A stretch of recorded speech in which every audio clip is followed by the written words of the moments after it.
자, 형들은 진실하지 못했습니다. 형들은 진실하지 못했어요.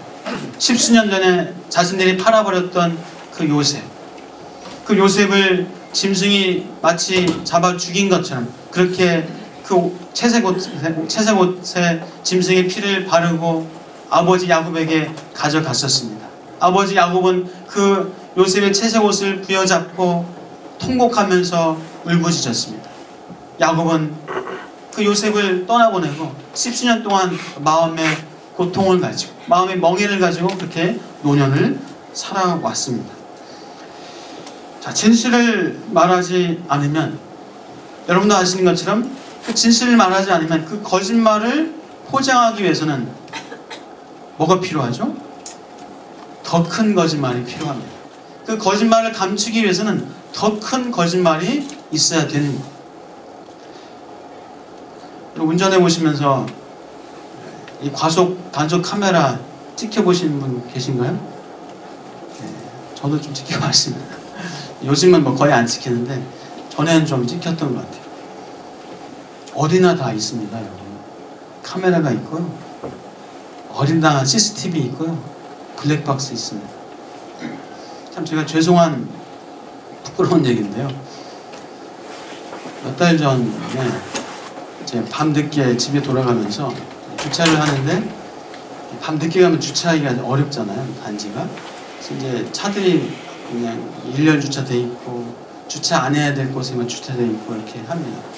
그래도 주차를 해야 되기 때문에 억지로 이제 막 좀 삐짓고 들어가기 좀 어렵게 주차를 해놨길래 그래도 한번 들어갔는데 아니나 다를까 그냥 옆에를 긁어버렸어요.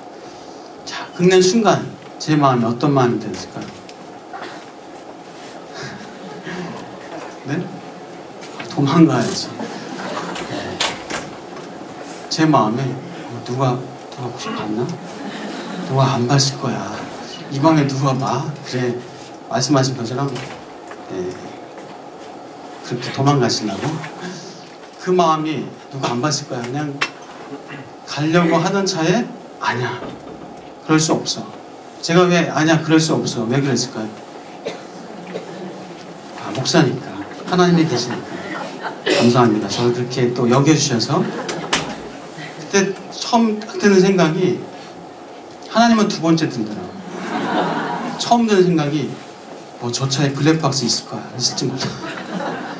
저 차에 블랙박스 있어서 있으면 괜히 그냥 가다가 그냥 모른 체 하고 가다가 또 찍혀가지고 나중에 큰 봉변 당하고 그러면 안 되지 해가지고 하나님은 그 다음에 들더라고요. 죄송합니다. 목사도 이렇습니다. 그래서 그 차에다 이제 전화번호를 적어놓고 이렇게 왔습니다.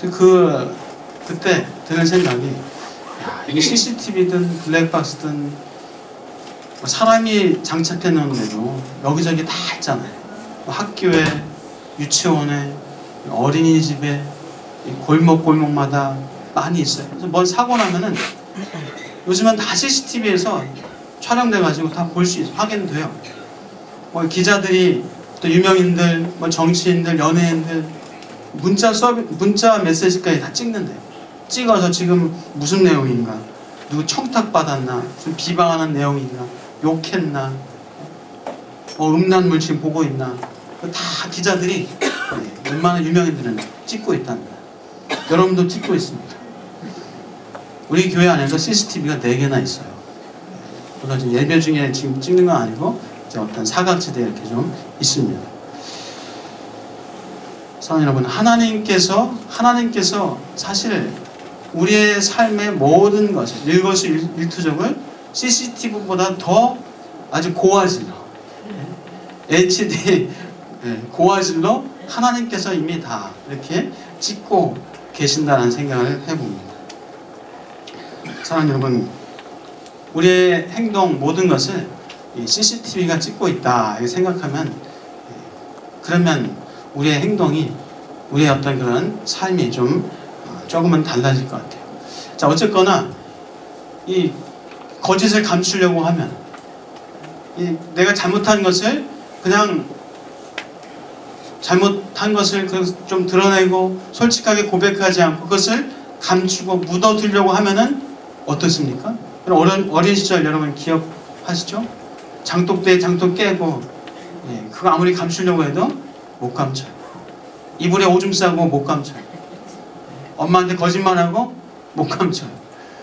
다 드러납니다. 유리창 깨고 나서 못 감춥니다. 다 드러나요. 엄마는 다 알더라고요. 엄마는 다 아시더라고요. 하나님은 다 아십니다. 하나님 앞에 드러나지 않을 것이 없습니다. 진실하면 평안합니다. 진실하면 힘이 있습니다. 사랑하는 여러분, 우리 하나님 앞에서 진실하게, 또 사람들 앞에서 진실하게 살 수 있는 저와 여러분 되시길 축복합니다. 자, 근데 하나님 앞에서 진실하게 사는 게 쉬울까요?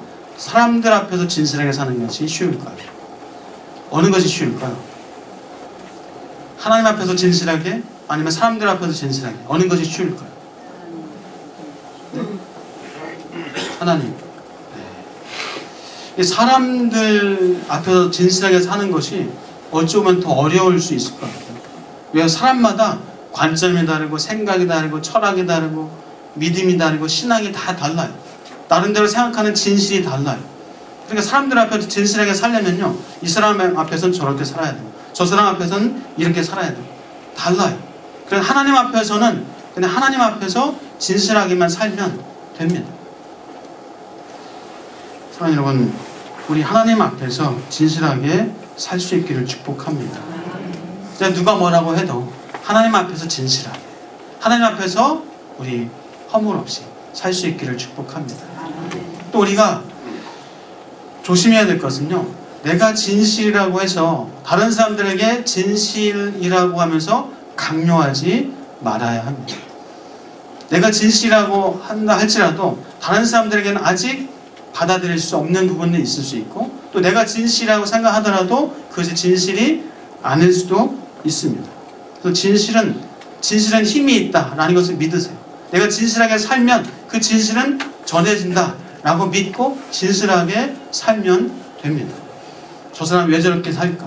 저 사람한테 내가 진실을 알려줘야지. 그것이 아니야 라고 너무 굳이 그렇게 막 억지로 하지 마십시오. 그 사람이 지구가 네모나다고 하면, 아 그래요? 네, 그렇군요. 그냥 그렇게 지나가세요. 그 진실을 알게 하겠다고 막 멱살 잡고 싸우지 마십시오. 그죠? 진실은 힘이 있다 라는 믿음을 가지고 진실하게 살아갈 때 여러분을 통해서 진실이 드러나고 나타나게 될 줄 믿습니다. 자, 그래서 이 숨기고 감춘다고 해서 그것이 감춰지는 것은 결코 아닙니다. 결국 그 요셉을 팔아버렸던 그 형들의 그 잘못은, 형들의 죄악은 나중에 다 드러나게 됩니다. 자, 숨기는 것이 더 어려울 수 있어요. 숨기는 것이 더 어렵습니다. 감추는 것은 한 번 감춘다고 되는 것이 아니라 감추고 그것을 또 감춰야 되고 더 큰 거짓으로, 더 큰 거짓말로 감춰야 합니다. 그러나 그 감추는 것은 결국 드러나게 되어 있습니다. 자, 우리 거짓과 잘못을 감추기 위해서 더 큰 잘못과 거짓을 할 것이 아니라 우리 한 번 그냥 진실하게, 한 번 내가 잘못했다고, 한 번 내가 실수했다고 그렇게 솔직하게 얘기할 때 그것이 평안을 우리에게 약속하고 우리는 힘 있는 삶을 살게 될 줄 믿습니다. 자, 또 하나 중요한 것은요, 우리가 이 거짓을 말하게 되는 상황을, 그 상황 자체를 우리가 만들지 않도록 하는 게 좀 중요한 것 같아요. 거짓을 말하게 수밖에 없는 그런 상황을 우리가 만들지 않아야 됩니다. 그래서 예를 들어서 누가 봐도, 아는 사람이 봐도 괜찮은 장소만 가면 돼요. 목사인 제가 여러분을 만나도 되는 장소만 가시면 돼요. 저도 마찬가지입니다. 성도들을 만나도 괜찮은 장소만 가면 됩니다. 만나는데 놀라면서 아, 왜 여기에 그런 곳에 안 가면 됩니다. 또 할 수 있으면은 이성을 여러분 차 운전하시다가 옆자리에 앉히지 마십시오. 특히 유부남, 유부녀들 옆자리에 앉혀서 앉히지 마십시오. 물론 데이트 하겠다 하면은 좀 적당히 조심해서 해야 되겠지만은 이 유부남, 유부녀들이 옆자리에 앉혀가지고 결코 득이 될 건 하나도 없어요. 저도 뭐 차 타고 다니면서 신방하고 가면서 제가 이제 운전할 때 혹시 이제 뭐 권사님, 여집사님들, 뭐 여전사님 옆자리에 앉게 안 합니다. 물론 같이 여러 명 갈 때는 앉으셔도 되죠. 여러 명 갈 때는. 근데 단 둘이 갈 때는 절대로 앉히지 않는 것이 맞습니다. 여러분 또 돈을 썼다. 근데 그 돈을 쓴 영수증을 누가 봐도, 아내가 봐도, 남편이 봐도 될 만한 곳에서만 돈 쓰시길 바랍니다. 출장을 가더라도 할 수 있으면 한 명이 아니라 복수로 2명 이상씩 가시는 것이 안전합니다. 돈이 많이 들더라도 오히려 안전비가 더 낫습니다. 나중에 오히려 큰 어려움을 당하면서 그것을 무마하기 위해서, 그것을 오해를 풀기 위해서 더 큰 돈과 에너지를 쏟게 될 수도 있습니다. 여러분, 나중에 여러분 높은 자리에 올라갈 수 있잖아요. 청문회 할 수 있잖아요. 청문회 하더라도 보란 듯이 할 수 있는 그런 삶 사시기를 주의로 축복합니다. 자, 사랑하는 여러분, 우리는 진실한 영이신, 진리의 영이신 성령이 내 안에 계십니다. 우리는 그래서 성령님과 함께 할 때 우리는 진실한 삶을 살 수 있습니다.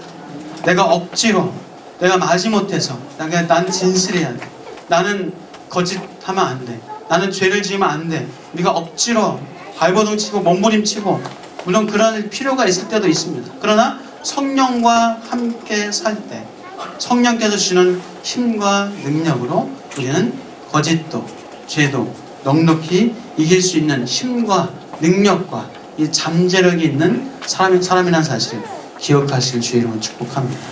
사랑하는 여러분, 성령님께 여쭈면서 하나님께 물어보면서 살아가시는 그 진리의 영이신 하나님과 함께 사시는 저와 여러분 되시기를 주의 이름으로 축복합니다. 그래서 우리 성령님, 거기 가도 될까요? 하나님, 이거 해도 될까요? 하나님, 할까요 말까요? 늘 하나님께, 성령 하나님께 물어보고 여쭈시면 돼요. 같이 한번 해볼까요? 성령님, 가도 될까요? 성령님, 이거 할까요 말까요? 우리 그렇게 하나님의 사람으로 살아가시는 은혜가 있기를 주의 이름으로 축복합니다. 기도하겠습니다. 다시 한번 사랑합니다. 자, 애굽의 7년의 극심한 가뭄이 듭니다. 얼마나 극심한 가뭄이었으면 애굽이 그 나일강 아주 곡창지대인데 그 곡창지대가 큰 흉년으로 말미암아 먹을 것이 하나도 없게 됩니다. 자, 애굽의 흉년이 애굽에서만 끝난 것이 아니라 애굽에서 한 수백 킬로 떨어진 야곱의 가족이 살고 있는 이 가나안 땅에도 극심한 가뭄이 들었습니다. 자, 야곱의 가족은 먹을 것이 없었습니다. 다른 사람들이 애굽에 내려가서 곡식을 얻어서 거기서 사서 먹을 것을 얻는다라는 이야기를 들었습니다. 그래서 한 집안의 가장인 야곱도 이제 곡식을 얻기 위해서 그의 아들들에게 이제 애굽으로 내려가서 양식을 사오라라고 그렇게 말합니다. 이제 첫째 아들 르우벤을 중심으로 10명의 야곱의 아들이 내려갑니다. 그러나 야곱은 그 막내 아들 베냐민만은 함께 보내지 않습니다. 왜죠? 요셉, 10수년 전에 잃어버린 그 요셉, 아니 짐승의 그 맹수의 그 이빨에 죽음을 당한 그 요셉을 기억하면서 이 막내 베냐민 혹시라도 잃지 않을까라는 그런 두려움 때문에 막내 베냐민은 보내지 않습니다. 이제 10명의 형들이 애굽으로 양식을 사러 내려갑니다. 드디어 애굽에 도착해서 애굽의 총리 앞에 섭니다. 애굽의 총리 요셉 앞에 서게 됩니다. 그리고 형들은 요셉 앞에서 무릎을 꿇고 큰 절을 했습니다. 자, 요셉이 어렸을 때 꿈을 꾸었던 그 꿈, 형들의 볕단이 자신의 볕단에게 절을 하고, 또 해와 달과 형들의 별들이 자신의 별에게 절을 하는 그 꿈이 이제 실제적으로 현실이 되어진 순간입니다. 자, 하나님께서 행하시고자 하는 것, 하나님이 뜻하시는 것은 분명히 반드시 이루어지는 것을 보게 됩니다. 자, 이게 지금 이 요셉 앞에서, 애굽의 총리가 된 요셉 앞에서 형들이 큰 절을 하고 양식을 구하게 되고, 그래서 요셉이 큰 명예와 어떤 성공을 얻게 되었다. 그것으로만 끝나서는 안 되는 겁니다. 요셉이 하나님 앞에서 이렇게 성공적인 인생을 살았고 또 영광스러운 인생을 살게 되었다. 그래서 우리도 이렇게 꿈을 가지고 큰 꿈을 품고 우리도 영광스러운 성공적인 인생을 살자, 뭐 이렇게 끝나버리면 안 될 겁니다. 자, 요셉을 통해서 하나님께서 하시고자 하는 것, 하나님이 행하시고자 하는 일이 이루어졌음을 우리는 보게 됩니다. 요셉은 하나님께서 이제 이 야곱의 가족, 70명의 야곱의 가족을 애굽으로 내려오게 하고, 그 애굽에서 한 400년 만에 무려 200만, 300만 명의 큰 민족이 되게 하는 그 하나님의 선한 계획의 그 중심부에서 요셉이 하나님의 도구로 사용되었다라는 것을 우리는 볼 수가 있습니다. 자, 요셉의 단순한 개인적인 꿈이 실현되었다. 우리도 성공적인 이렇게 요셉처럼 꿈을 이루는 인생을 살자. 물론 좋죠. 그렇게 또 우리가 살기를 소원합니다. 그러나 더 중요한 것은 하나님께서 하나님의 뜻하신 바를 분명히 하나님께서는 이루신다라는 사실입니다. 자, 그럼에도 불구하고 하나님께서 우리에게 주신 꿈은 이루어집니다. 우리의 꿈은, 하나님께서 주신 꿈은 이루어지는 줄 믿습니다. 하나님께서 여러분에게 어떤 꿈을 주셨습니까? 하나님이 여러분에게 어떤 꿈을 꾸게 하셨습니까? 하나님이 여러분에게 주신 그 꿈이 분명히 반드시 이루어질 줄 믿습니다. 왜요? 하나님은 하나님께서 주신 꿈이기 때문에 이루신다는 겁니다. 내가 꾼 것이 아니라, 내가 만들어낸 것이 아니라, 내가 억지로, 내가 어디선가 내가 만들어낸 것이 아니라 하나님께서 주신 꿈이기 때문에 하나님께서 이루신다는 겁니다. 자, 그래서 우리는 내 자신이 하고 싶은 것과 하나님이 나를 통해서 하시고자 하는 것, 하나님이 주신 꿈과 우리가 좀 그것을 분명히 구분할 필요가 있습니다. 자, 우리는 죄악의 본성을 갖고 있습니다. 죄악의 본성이 있어서 내가 하고 싶은 것과 하나님이 나를 통해서 하시고자 하는 것이 같을 수도 있지만 또 다른 경우가 참 많습니다. 왜죠? 내 욕심 때문에, 내 탐욕 때문에 하나님의 꿈과 나의 어떤 생각이 많이 다를 수 있다는 거죠.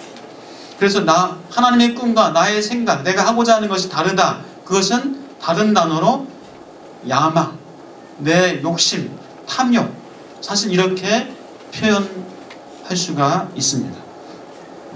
자, 그러므로 우리가 하나님이 주신 꿈, 하나님이 나에게 주신 꿈을 우리가 알기 위해서는 하나님이 나에게 주신, 자주 말씀드리지만 나에게 주신 기질, 내게 주신 은사, 이 달란트, 내가 잘하는 것, 혹은 내가 잘 못하는 것, 이 장단점, 나 자신을 잘 파악할 때 하나님의 뜻을 우리는 알 수 있다는 것.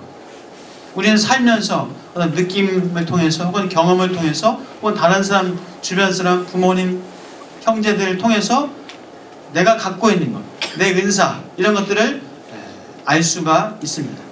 그러나 부모들도 이 부모가 자식에 대한 욕심 때문에, 자식에 대한 어떤 그런 이 탐욕 때문에 자식을 안에 있는 하나님의 주신 꿈을 잘 발견하지 못하고 욕심으로 돈 벌고 세상적인 성공을 누리고 명예를 누리고 인기를 얻고 하는 쪽으로만 이렇게 갈 수 있는 경향들이 사실 현대 사회는 많이 있다고 볼 수가 있겠습니다. 자, 저는 목사입니다. 인정하시죠? 참 목사입니다. 가끔 저한테 아내가 물어봐요. 목사 하는 거 행복하세요? 그럼 제가 뭐라고 대답할까요? 여러분 어떻게 보이세요? 예스. 난 행복하다고 주저없이 얘기하는, 행복하다고 주저없이 얘기를 해요. 저에 대해서 이제 참 말하려니까 좀 쑥스럽기도 하고 하지만은, 저는 목사로서 하나님께서 저에게 이 목사를 할 수 있는 그런 DNA를 주신 것 같아요. 제 기질적으로나 또 제 또 제 은사, 저는 이제 죄송합니다, 제 얘기를 해서 저는 외유 내강형입니다. 그리고 좀 다른 사람들 얘기를 잘 들어주는 편이에요. 잘 듣고 좀 이렇게 이해하려고 하고 합니다. 제 안에 그 성도들을 향한 그 아버지의 마음이 있어요. 연세가 많으시고 또 높으셔도 정말 그 성도들을 이 아버지의 마음을 가지고 품고 사랑해드리고 기도하고 하는 그런 마음이 제게 있다고 저는 믿습니다.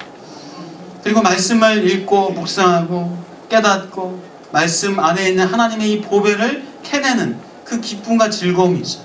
또 그것을 가지고 성도들과 함께 말씀을 나누고 그 말씀을 통해서 성도들이 힘을 얻고 또 살아갈 용기를 얻고 위로받고 그렇게 성숙하게 세워져 가는 것을 보는 그 큰 기쁨과 보람이 제 안에 있습니다.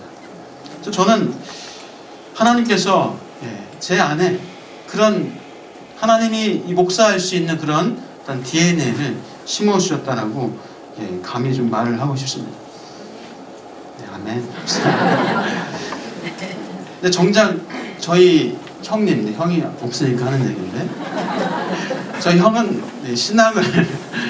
신학교를 들어가려고 하다가 못 들어갔어요. 모르겠어요. 안 들어간 건지 못 들어간지 하여간 그렇게 됐습니다. 그래서 본인이 정말 하고 싶었던 그 미술 디자인을 삼수를 하면서 결국 그쪽 길을 가서 미술의 도시 파리에서 살고 있습니다. 저는 이 목회를 안 했으면 참 행복하지 못했겠다라는 생각을 많이 합니다. 목회를 하는 것이 참 행복하고 즐겁고 기쁩니다. 자, 근데 사실 목회하는 것이 쉽지는 않습니다. 이런 표현해서 죄송하지만 바람 잘 날이 없습니다. 바람 잘 날이 없을 정도로 이렇게 쉽지 않아요. 쉽지 않습니다. 그러나 여러분이 직장 생활하고 또 사업하고 사회생활하고 사실 쉽지 않은 일이 많죠. 이 정도 어려운 일 다들 겪는다고 저는 생각합니다. 저도 직장 생활하면서 참 철야도 하면서 윗사람들한테 아주 큰 책망도 들으면서 어떤 큰 손해를 볼 수 있는 어떤 그런 위기도 당하면서 하면서 참 직장 생활을 사실 하는 것이 그렇게 쉽지 않습니다. 녹록지 않습니다. 목회도 마찬가지죠. 그래서 어떤 이 정신적인 큰 노동이다, 정신적인 노동, 스트레스도 많다라고들 표현을 하는데 맞습니다. 많이 있습니다. 스트레스도 많이 있고 정신적인 중노동일 수 있어요. 자, 그런데 그것이 제게 결코 싫지만은 않습니다. 싫지만은 않아요.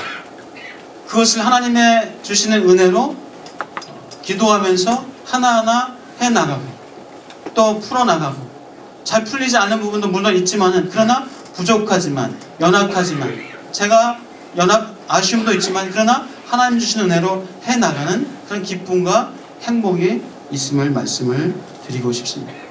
하나님께서 나에게 주신 그 꿈을 저는 하나님 앞에서 그 꿈을 이뤄가고 있다라고 저는 확신합니다.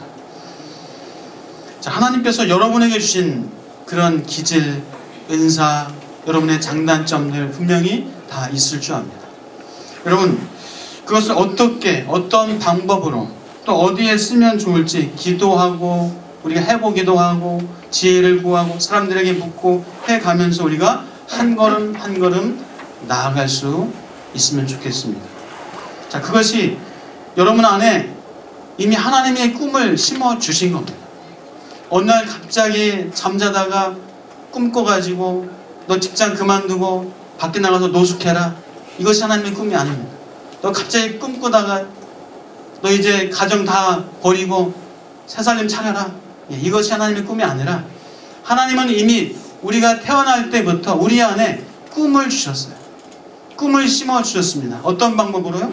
우리 안에 기질과 은사를 통하여서 우리가 그 하나님이 주신 그 기질과 은사와 장단점을 가지고 하나님의 나를 통해서 이루어 가시고자 하는 그 일을 이루라고 이미 나에게 꿈을 주셨습니다. 사랑하는 여러분, 하나님께서 여러분에게 주신 꿈이 무엇입니까? 그 꿈을 이뤄 나갈 수 있는 저와 여러분 되시기를 주의 이름으로 축복합니다. 자, 그래서 우리는 내 안에 주신 그것이 무엇인가, 내가 하나님 앞에서 받은 것이 무엇인가, 그것을 기도하고 물어보고 발견해 나가면서 그것을 해나가고 그것을 통해서 우리가 다른 사람들을 유익하게 하고 섬기고 하나님 나라를 만들어가는 것, 그것이 우리의 꿈이 이루어지는 것이라고 저는 믿습니다. 사랑하는 여러분, 그래서 내 욕심과 하나님이 주시는 꿈을 우리는 분명히 구분을 해야 합니다. 자, 욕심과 야망은요, 결국 그것을 통해서 나 자신을 드러내고 싶어 합니다. 그것을 통해서 돈과 재물과 명예와 인기와 이런 것들만 얻고 싶어 합니다. 그것은 내 욕심이요 야망입니다.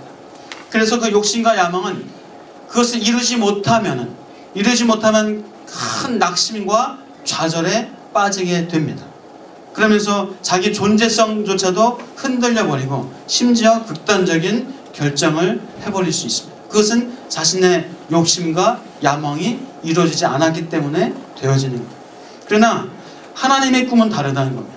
하나님의 꿈은 그 꿈을 이루는 것을 통해서 자기 자신을 굳이 드러내지 않습니다. 그 꿈을 이루는 것을 통해서 하나님의 영광이 나타나고 하나님의 이름이 드러나는 것을 기뻐하고 좋아합니다.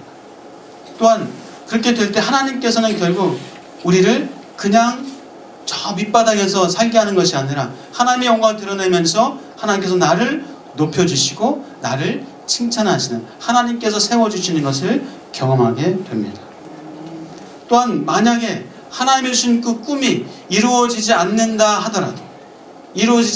하더라도 그것 때문에 불안해하거나 초조하거나 낙심할 필요가 없습니다. 왜요? 하나님의 꿈이 이루어지지 않은 것이지 내 것이 이루어지지 않은 것이 아니기 때문입니다. 하나님께서 그렇게 하셨기 때문에 우리는 그저 그것을 받아들이고 인정하면 되는 거예요. 그것 때문에 좌절하고 낙심하고 원망하고 어떤 극단적인 선택을 하는 그런 일을 할 필요가 없다는 겁니다. 오히려 평안 가운데 여전히 하나님 바라보고 살 수가 있습니다. 작년에 우리 교회가 구제선교 장학금으로 30% 하나님께서 주신 어떤 그런 꿈, 비전을 가지고 30%를 사실 가지고 했었는데 이 30%가 모자라게 26.54%, 약 한 3.5%가 모자랐습니다. 선교구제 장학금으로 30%를 집행을 못했어요. 그러나 그것 때문에 그거 못했다고 막 부끄럽거나 좌절하거나 하지 않습니다. 전 그렇지 않습니다. 여러분 어떠세요? 부끄러우세요? 좌절하고 낙심하세요? 이러지 못해서 왜 이랬을까? 그래서 그런 마음 드십니까? 전 그런 마음 안 듭니다. 하나님께서 또 올해 또 내년에 하나님께서 분명히 하실 것이라고 믿습니다.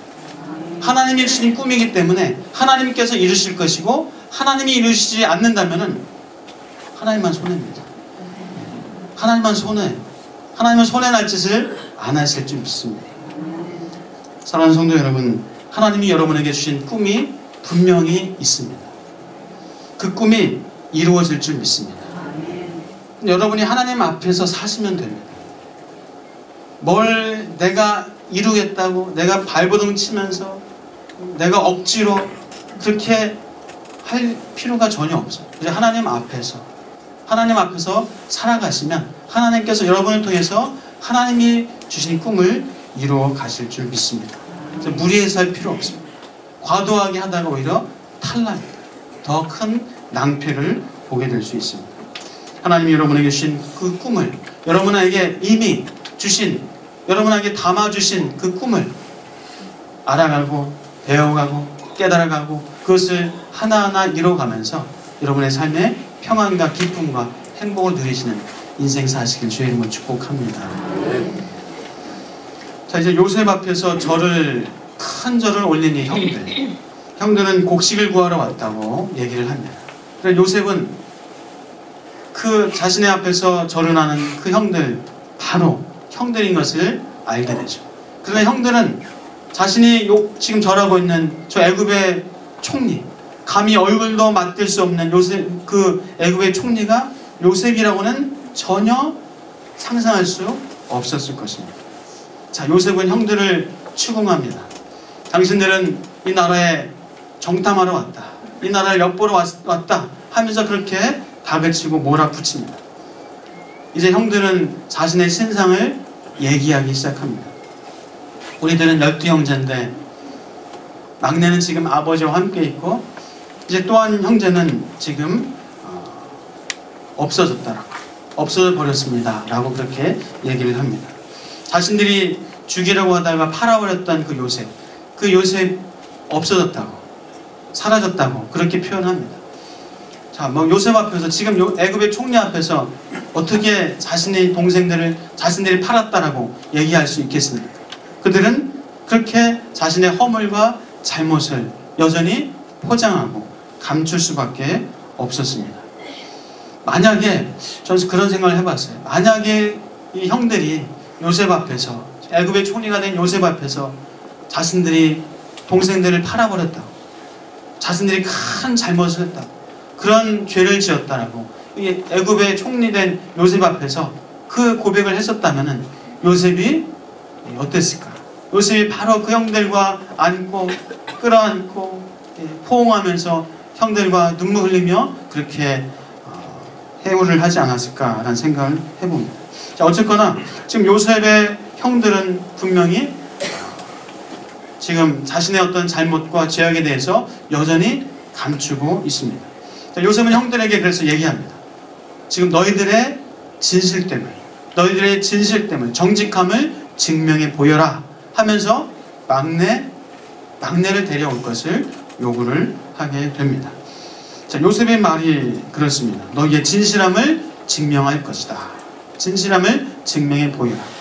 자, 사랑하는 여러분, 여러분의 삶에서 늘 진실함 가운데 진실한 삶을 살아갈 수 있는 저와 여러분 되시기를 주의 이름으로 축복합니다.